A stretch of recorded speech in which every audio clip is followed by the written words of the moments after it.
नमस्कार दोस्तों, आज हम जानेंगे मिस्र के पिरामिडों की पूरी कहानी, जो आज भी दुनिया के सबसे बड़े रहस्यों में से एक है। मिस्र की रेतीली धरती पर खड़े ये पिरामिड सिर्फ इमारत नहीं है, बल्कि हजारों साल पुरानी एक महान सभ्यता की पहचान है।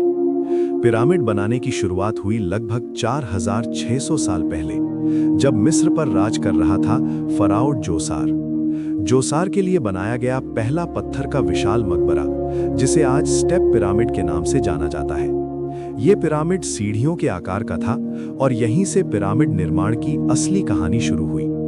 इस अद्भुत निर्माण के पीछे था इमहोटेप, जिसे दुनिया का पहला इंजीनियर भी माना जाता है। स्टेप पिरामिड की सफलता के बाद मिस्र के शासकों ने और भी बड़े पिरामिड बनाने का सपना देखा।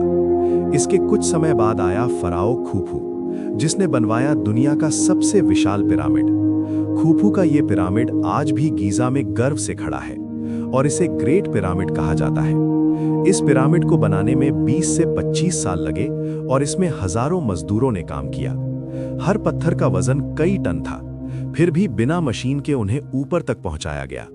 आज भी वैज्ञानिक हैरान हैं कि इतनी सटीकता से ये पत्थर कैसे जोड़े गए। पिरामिड सिर्फ कब्र नहीं थे, बल्कि राजा के अगले जीवन की तैयारी का स्थान माने जाते थे। राजा के शरीर को सुरक्षित रखने के लिए ममी बनाई जाती थी, ताकि आत्मा अमर रह सके। पिरामिड के भीतर सोना, आभूषण और रोजमर्रा की चीजें रखी जाती थीं। समय बीतता गया, सभ्यता बदली और रेगिस्तान की रेत ने इन्हें ढक लिया। लेकिन हजारों साल बाद भी पिरामिड आज खड़े हैं, इंसान की सबसे बड़ी उपलब्धि बनकर। पिरामिड के अंदर गुप्त मार्ग बनाए गए थे, ताकि राजा की कब्र सुरक्षित रहे।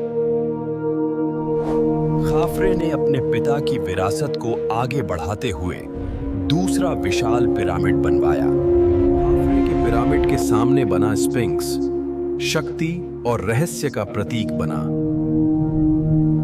मेंकाउरे का पिरामिड आकार में छोटा था, लेकिन उसकी सुंदरता बेमिसाल थी। पिरामिडों की दिशा तारों और नक्षत्रों से जुड़ी हुई थी।